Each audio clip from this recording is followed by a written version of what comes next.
Hey, what's going on, guys? DB back, and here's my little pig little friends. They're my little slaves doing the power for me. This is a new room. This is my Adventure Genetics lab, and I'm quite pleased with how it's came out. I've actually used canvas blocks for the roof, so you get that pure white look. But yeah, I've been working on this a fair bit. I've already got myself a speed boost, as you can see, and I got myself a fly gene as well. You can get those from the bats and from the ocelots you get the speed gene from. So you can see quite a few I've got prepped here. But yeah, I really love this room. It's well laid out. I'm going to expand further over this way as well. The thermal expansion room's on the other side of that wall, so we can't go too far. But I just thought I'd share with you a little present that Heavy gave me quite a few days ago. And he gave us some hamsters and some loftwood and an amethyst bucket. The amethyst bucket's good because you can pick up the spring water that has the regen effect on it. But the hamsters, I can't wait to do a hamster room and just have them. Maybe I'll even have little tunnels that they can travel through and all sorts of things. But yeah, we'll spawn quite a few of those and tame them and have a lot of fun with that. But yeah, I just thought I'd give you an update as to what's happening within the base. So I've expanded the thermal expansion into a bit more of an automated setup. So pulverizer straight to this furnace. Chris will set all that up, one for each, so I can at least have ender in one and one in the other. But the back is where it gets interesting, because I've set it up to go to the automatic storage. So anything that processes through the furnace will just get extracted back out and off into the system. So there's no need to be mucking around with chests anymore. I just dump a full stack in there and off it goes. So yeah, you'll be able to see it come through, drop about now. Yeah. And then of course that will turn into two and get extracted one by one. There it goes, and it's off. And it goes all the way over here to up where we are there. Yeah. So yeah, you'll be able to see it pinging around. There it goes. Ooh. And it'll find a spot in all this storage. I've expanded it as well, just so we've got a bit more room. Just chucked a heap more copper ones down. But yeah, so as you can tell, it looks quite a lot different up here. It kind of looks a little bit trippy, but I really like it. The leaves I'm still working on, don't worry about that. That'll expand into where our tree spots will be. But these are sky blocks, and they're great. Well, actually, they're inverted ones, so that they're constantly on. But allows you to see the weather outside, and I love it. It means that it's not a dark cave where I don't know what time it is. Strangely, they still work from the top side as well, so it's a little bit mind-bending up here. But yeah, we had power last time. We had the reactant dynamos. I've changed that now. We're actually running compression dynamos, and I've done a bit of research on what generates the most power out of these, and I found liquefacted coal is one of the best ones. Fuel is probably the best, but it's quite a pain to get working in Attack of the BTeam. You have to go through Galacticraft and all sorts of stuff. But these ones are running on liquefacted coal. There it is there. And all that is you pulverize some coal, throw it in a magma crucible, and it melts down into the liquid, and then that gets put into our machines. So I've set up a little area over here, or up here I should say, for that power generation. So I've got two pulverizers and a magma crucible here that go into a tesseract. So this pulverizer, if I get stuck, this pulverizer here will grab coal ore straight from the mine, and then this pulverizer will take the coal, put it into coal dust, and then this will melt the coal dust down, which goes to the tesseract, which goes down to the machines down there. Because it needs two liquids to be able to work, one as a fuel, one as cooling, I've just got an aqueous accumulator hooked up to that as well. and that'll actually transport 2 sets of liquids. So I don't need to muck around with extra tesseracts or anything like that, which is fantastic. But at the moment, this one is set to have a stock keeper, so any coal that comes in will automatically go to here, and any sulfur that gets generated from pulverizing the coal will get extracted out and back into the system, just so there's no bottlenecks and all that sort of stuff. Here you can see my little experiment with the fuel, and that took a lot of energy just to get that. It hasn't even filled that up yet. But this thing will take so much energy, so you can go that route if you've got an unbelievable amount of power, but if you've already got an unbelievable amount of power, why do you want fuel? But yeah, actually, we'll just see if this is fully charged yet. Oh, it is. Excellent. And let's get out of here. And what else have we done? This is still the same. I just modified it so it's up the top. It's all running off a Tesseract now. So my buddy old Rapid business partner, he's hooked me up with pretty much an infinite supply of mob essence. So we've got 1 Tesseract above and 1 Tesseract below, and that just allows me to see if we've got some. So 1 comes from his place into the tank, and then 1 goes from here over to where the Tesseract over here is.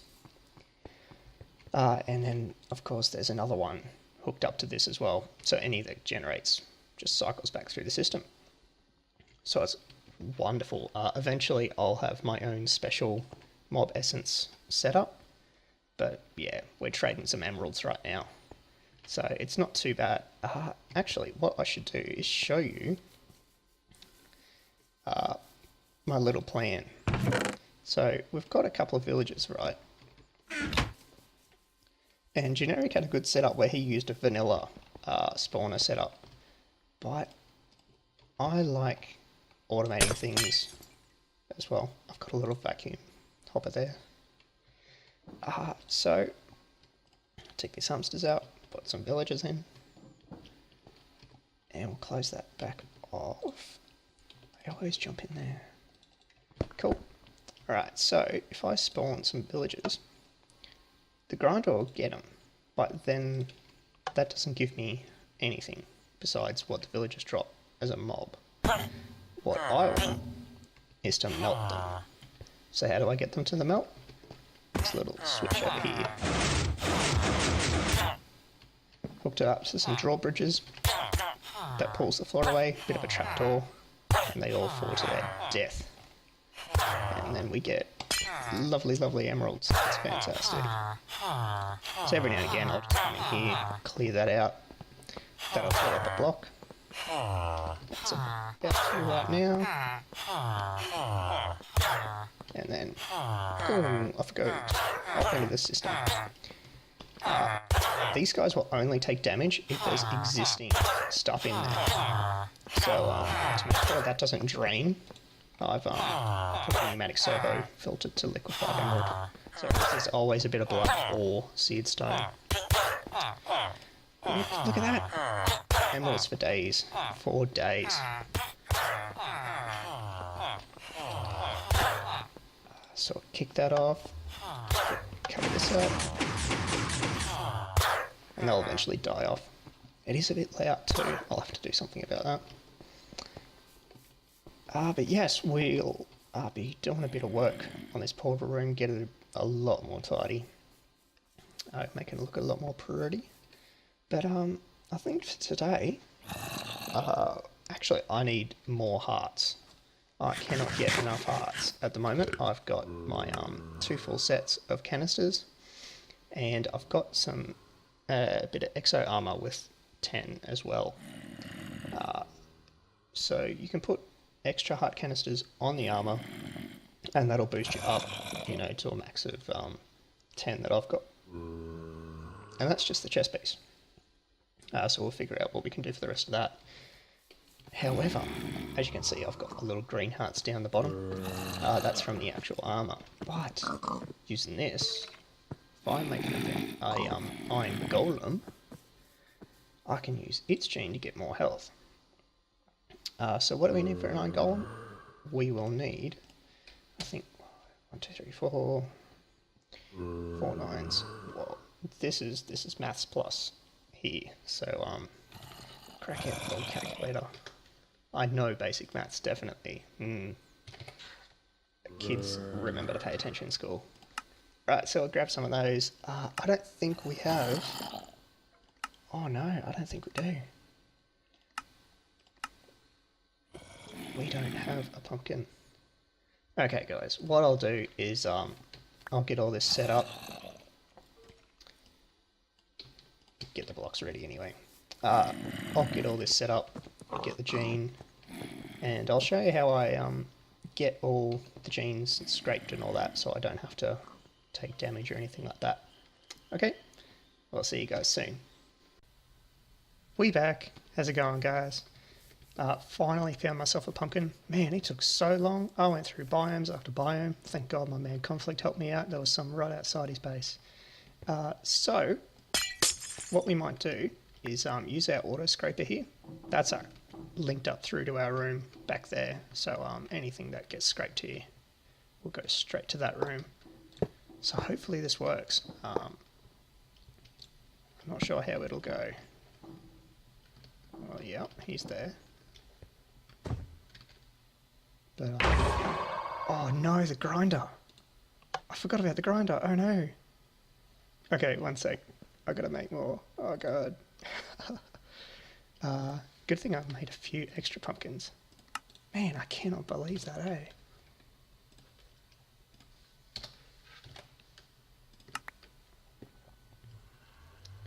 Oh, I need a crafting table too. But yeah, so that should scrape it, send it through to over here, and I think what we might do is put some upgrades in. I've got them here, so we'll do that once we get this guy all set up. And yeah, that should get the machines working a lot quicker, because it is quite fiddly just watching them. I'll make sure this busts off. There we go, yeah. And hopefully we can safari net this guy afterwards as well. So let's just try and push him over to there. Oh, and see if we can actually get out.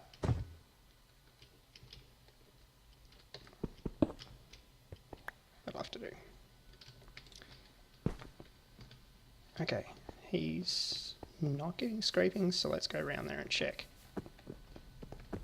For some reason, I think you have to reset the machine every now and again. It is a bit strange, but I've noticed that with quite a lot of stuff. Okay. Oh yeah, definitely. There's a heap of skin scales. They'll have been from a bat, I believe.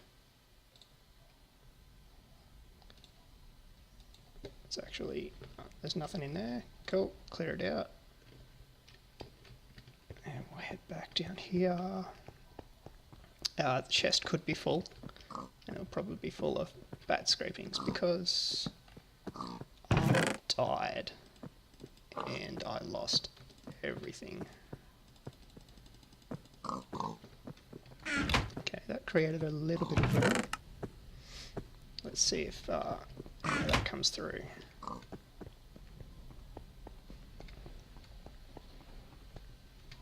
Oh, he's over the other side now. Oh, you damn guy. You're making me break holes in my house. Come on, man. Help me out. Just get over there. You gonna work? You gonna go? Because the problem is, I think if I do a manual scraping, he might get aggro on me.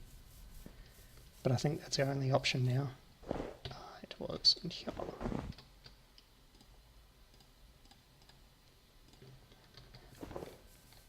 So we'll just scrape him manually, and we'll just chuck these buttons out.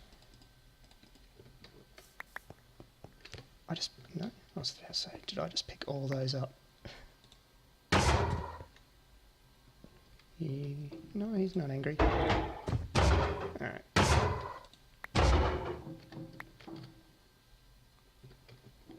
Throw some more bat ones out of the way.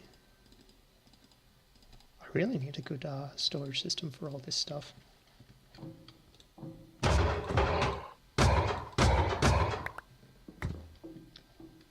Okay. There we go. Right, so we'll go around to our advanced genetics room. And I've got my 3 analyzers up here. They're not connected to anything, they just help the process. But these are the actual order that you need them in. Well, so your analyzer will analyze the skin scales. That'll turn into a cell.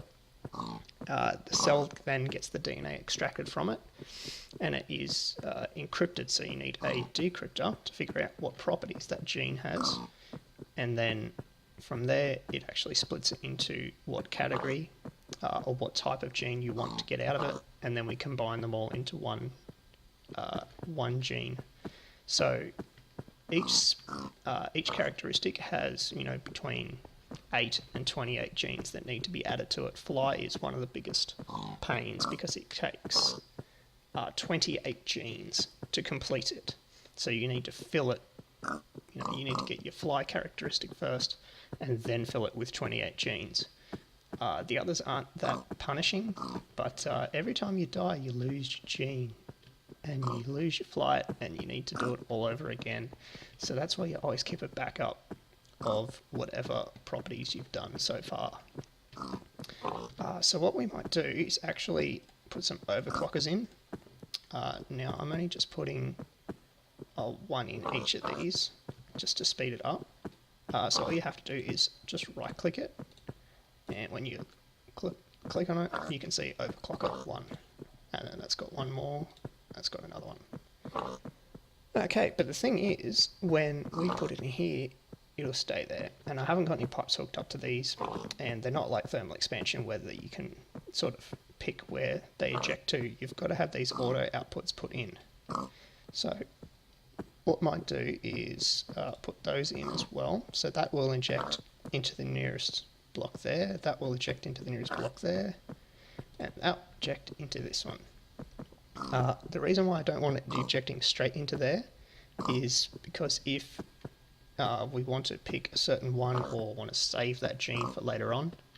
But yeah, for now we'll just keep it like that.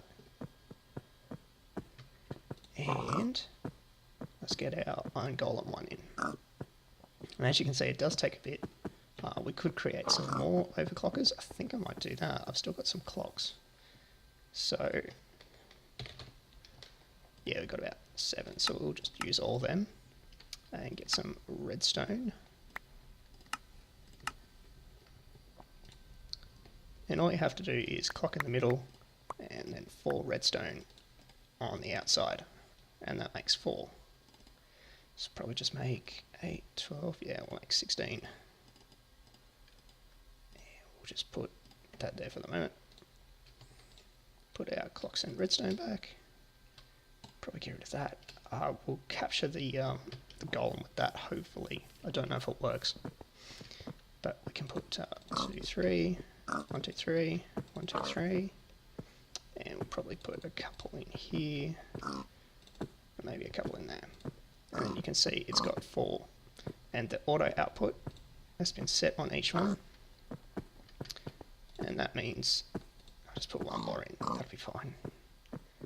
So that will input along the chain to here, so you can see we get to pick what particular gene we want out of that. So this is just the standard one. It's nothing special.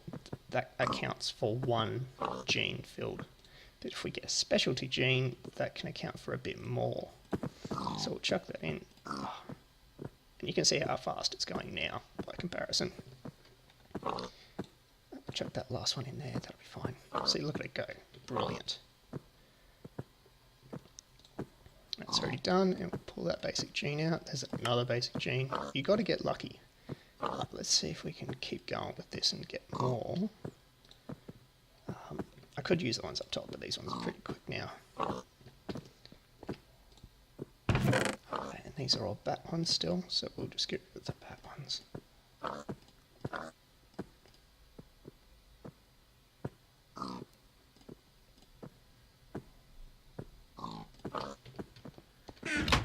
Okay, So we'll chuck another one in. That's clear. That's clear. What do we got sitting here? Basic gene. More hearts. That is the characteristic we want. Oh, stay in. Stay. Good gene. Okay, so more hearts is the characteristic that I'm after because I've hit the max for both of these and I want more. All of the hearts is what I want. So we'll keep that separate for a minute. That's another one that's come through. Let's hit that. Put it into the breeder. Now this one is the characteristic one that needs to go there. And as you can see, we've got to fill it with 14 other genes. So we'll just put one in for the moment. And that counts for one. So if we get another one that has more hearts, that'll account for 2. So it sort of accelerates it there. But hopefully we get a nice little gene. And hopefully it's not just basic genes.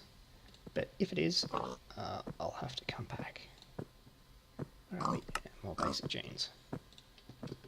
Chuck another one in. Another basic gene. Okay guys, I'll come back to you when I've got this completed. Okay guys, we're on the last one now. We can just keep going with this one, that doesn't really matter, we can use it for something else. But here we go, last gene going in, and completed. Excellent.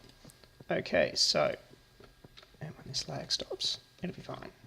Alright, so what we need to do is we'll get ourselves a syringe, and we'll extract some of our blood into that, and it'll give us a little prick. There we go. And what we've got to do is centrifuge that, and then we'll put our gene in there, our centrifuge syringe into there, and that will combine the new gene into an injection that we can use. But we need to syringe it, centrifuge one more time, just to complete it. Okay, awesome. Now, let's see what happens. And... oh wow, look at this. So many hearts. Holy crap. That's unbelievable. Now, I had 20 when I started. I don't know if there's a way to check how many I've got besides getting poisoned. So, I think it goes from the yellows to all green, then to blue, then to purple. It must do. Because there's no real way for me to check. So what's that? That's 10, 20, 30, 40, 55 hearts. Awesome. Alright, well, let's see if that works. Let's see if I can actually keep that gene. So what we should do is grab a plain syringe, pull some blood out, and centrifuge that, and leave that. So that if I die, I've got a backup that I can just grab everything back on. Oh, and by the way, I did tell you about these at the beginning of the episode. They generate power, but they don't generate a lot. I think it's like 1 RF per tick. They're just a bit of a novelty. They're good for the sync mod, where you build your clones of yourself. But I just put them in here because they fit the theme. But yeah, so I think that'll do it for today. Next episode, I'm actually planning on giving a little bit of a present to Agent. I tried before, died multiple times, but I think he'll enjoy it. A little bit less stress on him with the Dino Park. But yeah, well, actually what I should show you before we go is the new tools that I've made. I decided to go with a cleaver this time around, and I've put 3 levels of quartz on that, so that gives me 22. And then I've got my pickaxe, which I've used an alamite. No, not alamite, iodite head, which will give me stone bounce. So the closer I get it to this damage down the bottom, the more efficient it will be. And then I'll slap an RF perk on that, and that will be able to keep it at that level. I'll do the same with the hammer as well, that's got an iodite head. And yeah, hopefully these tools will be much better than the ones we had last time. Mainly because the last ones are gone forever. Tyrannosaurus stomped them out. So, due note, don't muck around with Tyrannosaurus. But that'll be it for today, guys. Thanks very much for watching, and don't forget to leave a like, it really helps me out. And we'll see you guys next time.